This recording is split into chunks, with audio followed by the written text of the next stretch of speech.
We have seen and heard plenty of horror stories about these people who have a huge number of animals, up to a point where providing a safe shelter and food for these animals is almost impossible. These people have the heart and care for these animals, they just don't have the means to support all of them. However, when a person has a huge number of animals on their property for the purpose of making money, that's another story that no one can ever empathize with them. Officials were able to crack down a link as to why the tortoise from Madagascar is getting lesser by the number each year. This is listed as critically endangered, and they are very rare and expensive.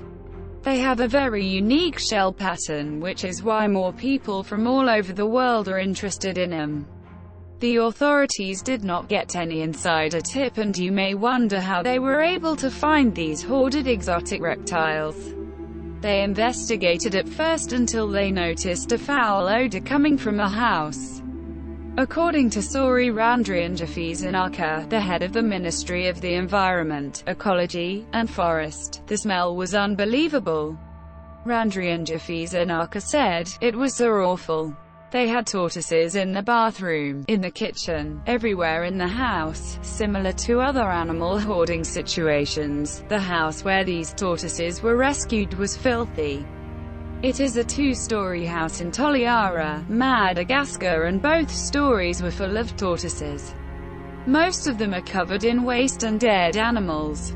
After the authorities did a thorough investigation of the house and what they found inside it, they were able to gather around 10,000 endangered tortoises, where 9,880 were alive and 180 were dead.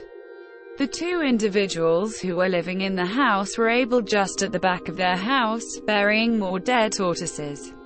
According to these officers, the two people that were caught in another one are believed to be linked to this illegal operation, so they were arrested.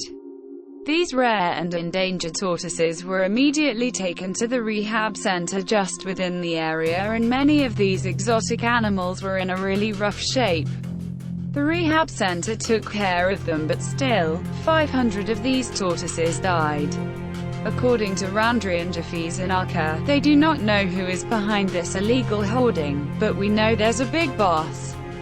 Quote, "This case was not the only illegal operation for smuggling endangered species to collectors in this country, and the authorities were glad that this group that has an illegal plans for these endangered species has been stopped in time, and they were able to save these outrageous number of tortoises from the continuous decline of this endangered creatures."